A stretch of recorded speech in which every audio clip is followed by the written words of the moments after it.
And we're joined by Senate Majority Leader John Thune. And Senator, you're joining us at such a time for the U.S. The world is watching the White House right now as President Trump meets with President Zelensky, other world leaders from the EU, on securing a peace deal between Ukraine and Russia. What would you like to see come of a deal like that? Well, for sure, an agreement to start with. But, you know, I mean, I think that obviously in the end, the players are going to have to decide what they're willing to accept. But the United States, I think, has a role to play in bringing them together. And I think the president and his team at the White House were very wise coming out of the meeting in Alaska with Putin to get the European leaders and Zelensky here and see what's achievable. But there was clearly some things that came out of that meeting in Alaska last week that showed some promise.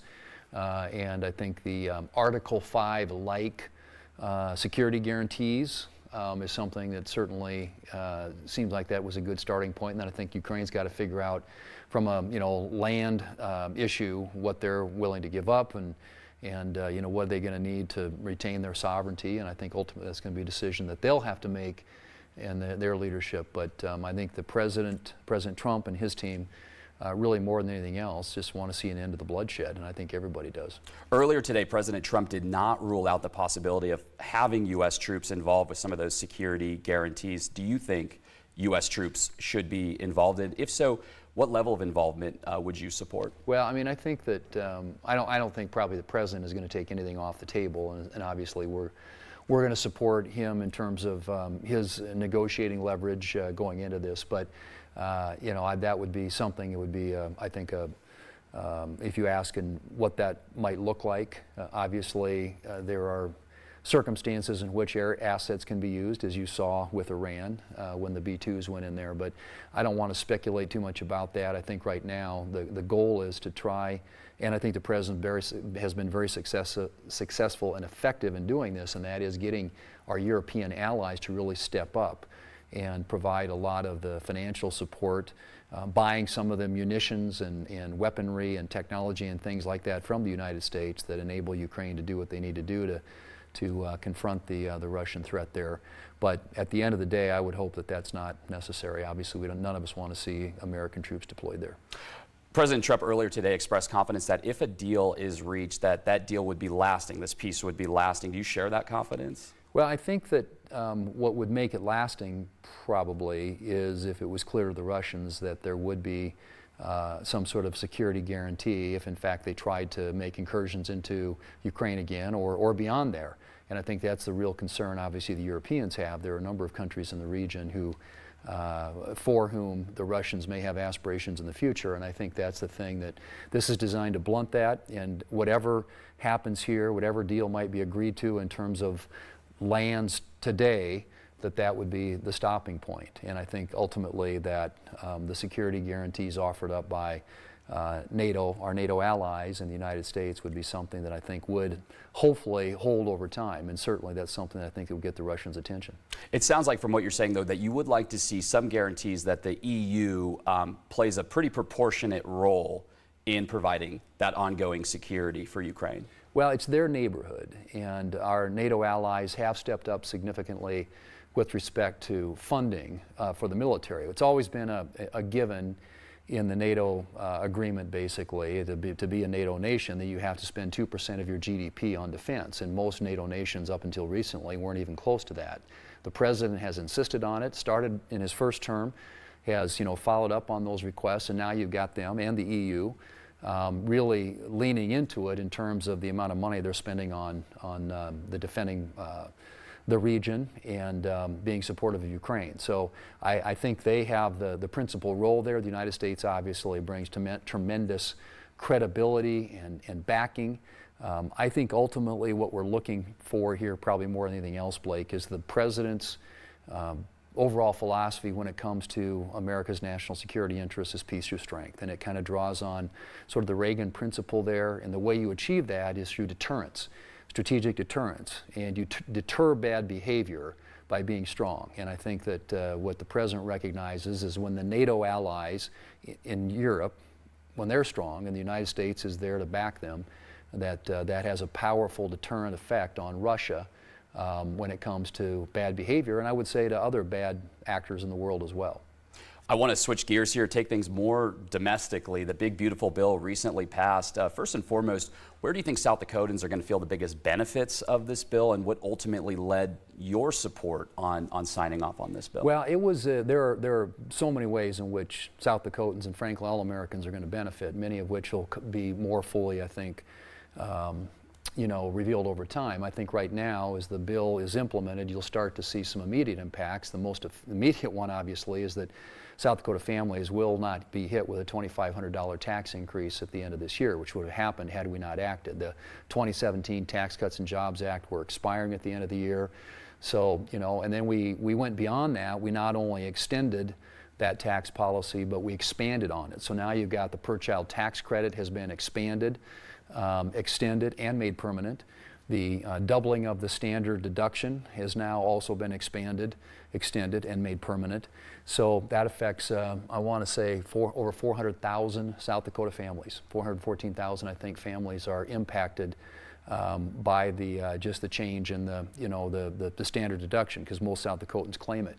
And then I think if you're a family, you've got the per-child tax credit, obviously going to be a great benefit. And then I just think that by getting growth in the economy, and a lot of the tax incentives on the business side that were made permanent, whether it's bonus depreciation or interest deductibility or R&D expensing, are powerful incentives for companies to expand and to create jobs. And making that tax policy permanent creates economic certainty. And if you have economic certainty, that's a powerful incentive for capital investment.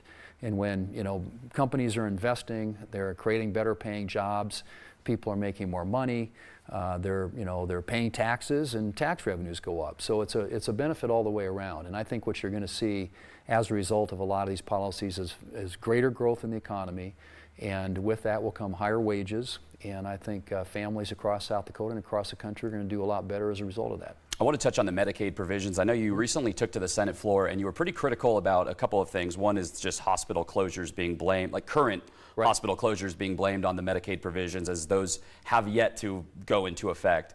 On top of that, from your remarks, it sounds like what you were trying to get across, if I listened in correctly here, is that you felt that these provisions were really put in place to maintain Medicaid, and so that Medicaid serves vulnerable Americans. Were you worried that Medicaid, in the way that it was headed for a place that was unsustainable? Yeah, it was. I mean, it was growing at a rate you can't sustain. You look at the last 5 years, Medicare had grown like 54%. That's just not a sustainable rate, partly because it gotten away from its original purpose. And what I tell people is anybody who is eligible for Medicaid, and by that I mean you're talking about elderly Americans, low-income elderly Americans, pregnant moms, the disabled, those are all people that are covered under traditional Medicaid. They're not going to be impacted by this.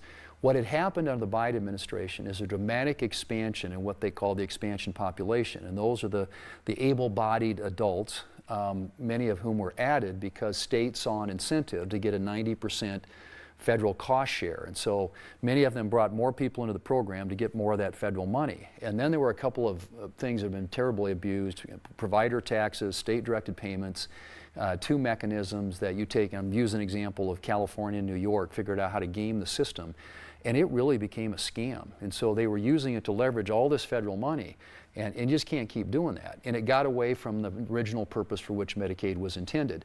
But if you look at those populations that I mentioned that are eligible for Medicaid, they're not going to be affected by this. Now, the question of rural hospitals, most rural hospitals, although there are some of them, Medicaid is a part of their payer mix, but Medicaid more directly in South Dakota impacts nursing homes, and we exempted nursing homes. And we also created for rural hospitals a fund, a $50 billion fund that each state will be eligible for, and in South Dakota it'd be a minimum $500 million to help out smooth that transition for rural hospitals. But the truth of the matter is that most of these, a lot of these changes aren't going to take effect until 2028. So this suggestion that somehow all these rural hospitals in South Dakota are suddenly closing because of the passage of this is just flat wrong. And the other thing that's wrong is that there were people out there saying it cuts Medicaid, it cuts Medicaid. It slows the rate of growth. Medicaid was growing, as I said, 54% over the last 5 years. You can't sustain that. So this slows the rate of growth. but continues to increase the year-over-year funding for Medicaid, but does it in a way that gets rid of the waste, fraud, and abuse and addresses some of these things that I mentioned, where you had able-bodied males, for example, taking advantage of a program, and then there's no expectation that they work. So we added work requirements, which I think is something that most Americans, I would argue most South Dakotans, support. I think most people do like to see balance with any policy. So my only question to you with all of this is should Congress be ready to act if down the road you find out that people it was intended to serve are being impacted by this, or if despite that funding that you've highlighted, that $50 billion fund, you said I think $500 million is set for South Dakota, minimum. If that turns out to not be enough, should Congress be ready to take additional action? Well, I think Congress always has to be ready to act to support vulnerable populations. And I think that most of programs like Medicaid were designed with an eye toward helping out people who, had a hard time affording insurance coverage, and there's certain income eligibility stipulations and requirements that have been in law for a long time. And again, what the Biden administration policies and Obama prior to that did is they dramatically expanded this population of able-bodied adults who are eligible for Medicaid. But if you're somebody, again, who is on Medicaid for the reason, and you're on there for the reasons for which Medicaid was originally intended, you're not going to be affected by that. And I think that's what you're going to find out over time. But I think Congress always has to be prepared when you make changes like this to be able to tweak it from time to time. So I'm not suggesting at all that this is the be-all, end-all, but I do think reform was necessary, spending was unsustainable, and rooting waste, fraud, and abuse out of some of these programs was necessary. Going back to the world stage now, I really do want to talk about U.S. trade. President Trump's been in tariff negotiations for quite some time now, and one of the deals that we've specifically been tracking is with China. Our soybean farmers, I know they're keeping their eyes pretty close to this deal as so many of our soybeans here in South Dakota head overseas to China. How confident are you that President Trump's going to be able to secure a deal with China in time for that soybean harvest? We're told, we're kind of heading into the fall, right, and this is a critical time for them. Right, and I think I would hope at least that, and I think the administration needs to show forward progress on trade. The Biden administration didn't strike a single trade deal entire time he was in office. And, give this president credit. Yes, he uses tariffs in a way that maybe not all of us fully support at different times, but I think you got to give him an opportunity. He campaigned on it, and they're starting to pull some deals in. You saw the deal with the UK, with Indonesia, Japan, South Korea. There are a lot of these countries in the world with whom we have a significant trading relationship. In many cases, those countries have been taking advantage of the U.S. They have a very open access to our market, not so much ours to theirs. And I think one of the ways that we've got to open those markets is agriculture for sure. And as you point out, about 60% of our soybeans in South Dakota are exported, much of it to Asia. So we've got to have deals that recognize that. And what we've been kind of pounding on the administration is that as they strike these deals, make sure ag is front and center. And we've got the Secretary of Agriculture, Brooke Rollins, coming to Dakota Fest in Mitchell day after tomorrow on Wednesday. And obviously that's a message we continue to impress upon her, but that is the importance of any trade agreement has to focus on open access for American agriculture. Because one of the things you're seeing right now in agriculture, particularly on the crop side, not so much on livestock's been a little bit insulated from this, but low commodity prices, high input costs, and no margin. So now you've got farmers in South Dakota who are farming it below the cost of production and losing money every year. You can't sustain that either. So opening up markets, creating additional demand, making sure that China continues to be a place where American farmers can sell their products. And then I would argue too, there's some very simple things you can do to increase additional demand, and one would be just to allow year-round E15. That would create a 50% increase in the amount of corn that would be purchased for biofuel production in this country. And that too would create additional demand for our corn farmers. And then also there's a lot of biodiesel these days, and so soybeans are impacted by that as well. I just think you've got to be looking for ways to increase demand, and part of that, as you point out, is going to be those markets in places like Asia. China is key. And the administration has got to put some wins on the board there. I know he had recently put out a Truth Social post about calling on China to quadruple its soybean purchases from the United States. I don't know if you've heard any to the like that there's any talks for an increase such as well, that. I think I'm glad that it's on his radar screen that he's making those types of insisting that that be part of it, because I do think that there is a huge upside for us there still.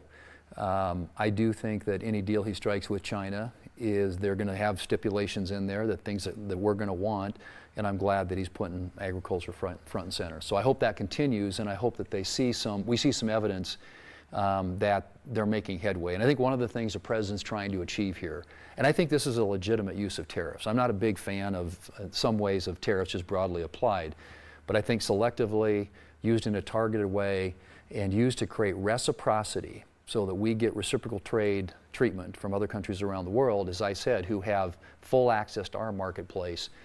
To me, that's a use of tariffs that can be constructive and beneficial, and I hope that it is. I do want to give you just a second to explain this, because we're talking about this whole concept, right, that there are markets where we are buying a lot of their product, but they're not buying so much of ours. And you've been senator in an ag state for so long. I mean, how much is this impacting our farmers, this inability to break into some of these markets, or at least to have the kind of scope that they probably want in these markets? Right, and I think that there's no question about it. And one of the worst, the most biggest violators there has been Europe. I mean, Europe has all kinds of not only tariff, but non-tariff barriers to American agricultural products.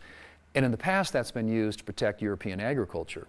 But there's a point now where if you have a global marketplace, and I think we all agree that, and for all intents and purposes now, we're operating in a global marketplace, then you've got to have other countries allow the same access to their markets for our producers that we allow to ours for theirs.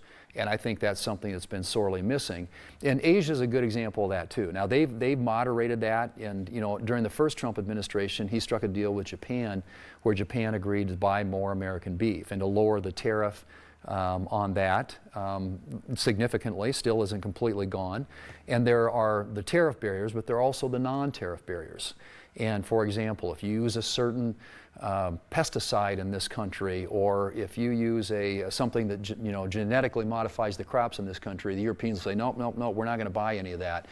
Well, I mean, those things are perfectly fine for not only consumers in this country, but around the world, but they use those as an excuse not to buy American products and to give their farmers an advantage. So I think in the end, what you're looking for more than anything else is a level playing field.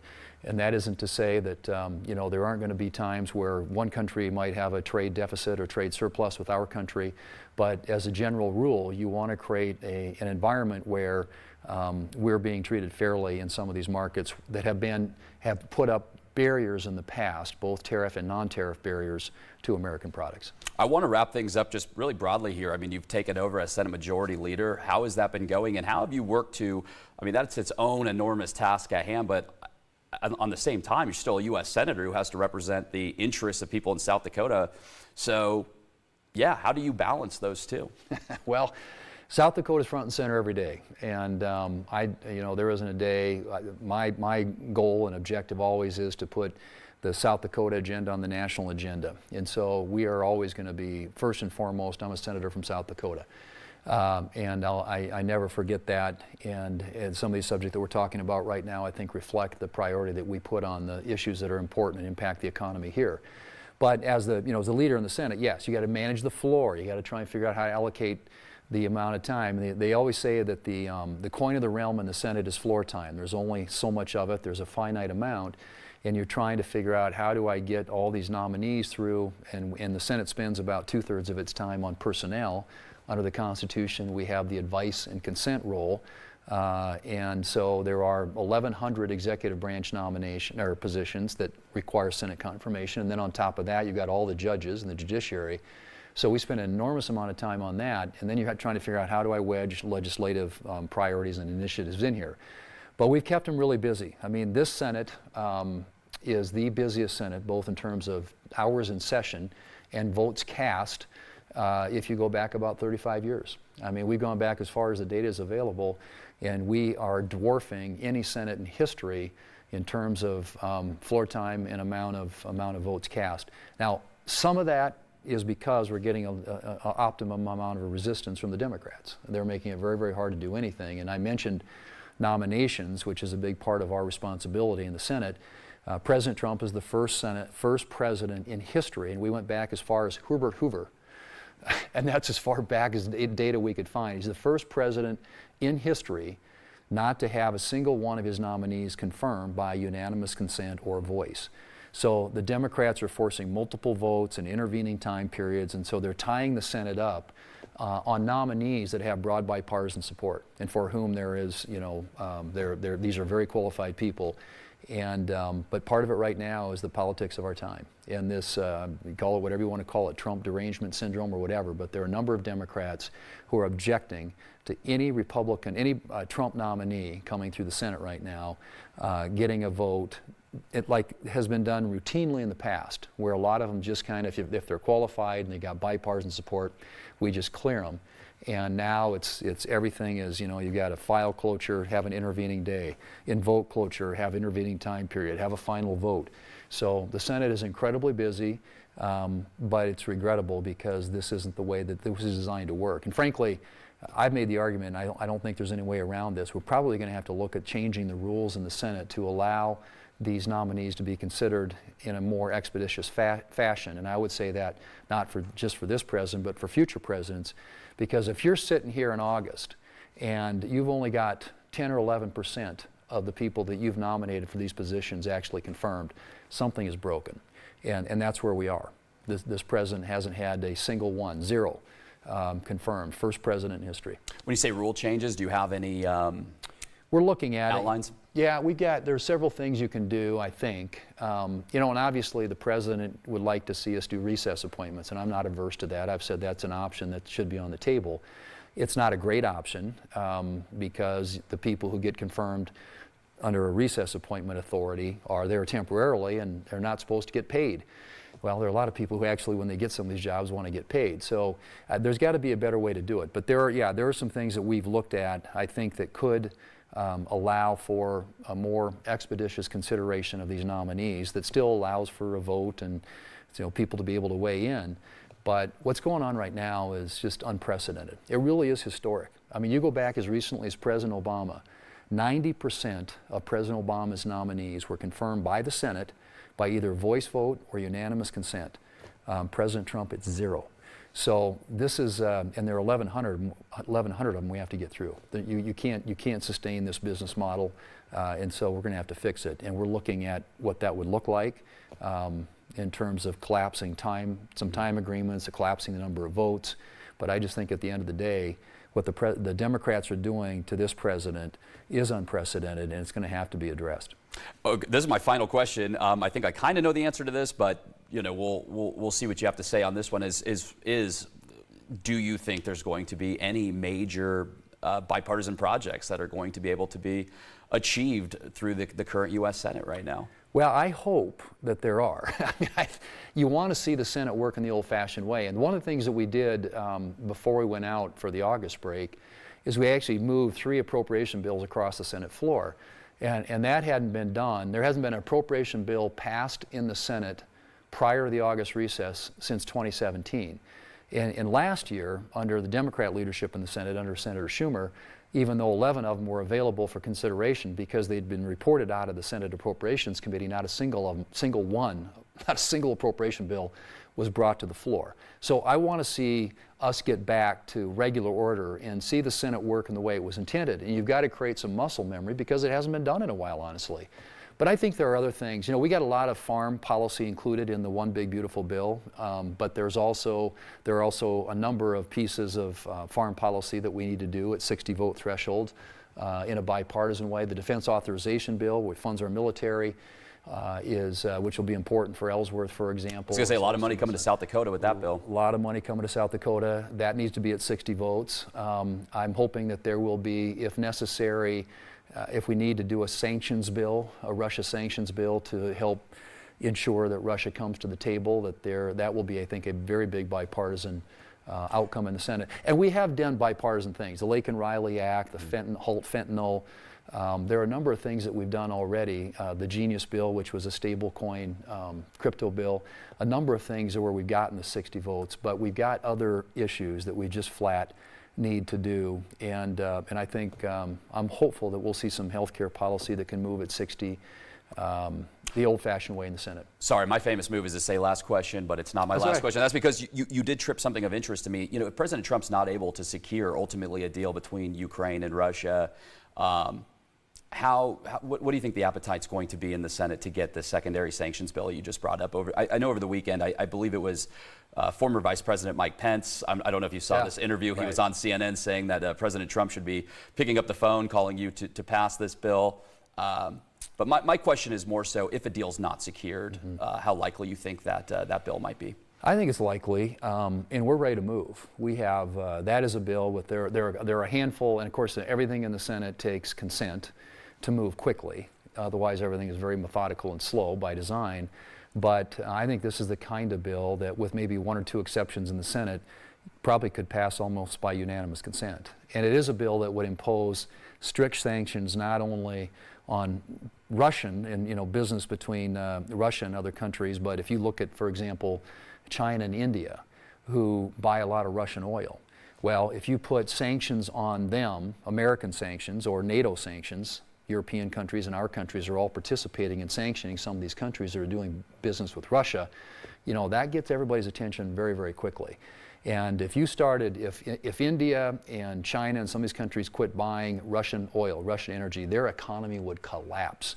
And so the Russia sanctions bill allows us to put up to 500% tariffs, on some of these countries that are doing business with Russia.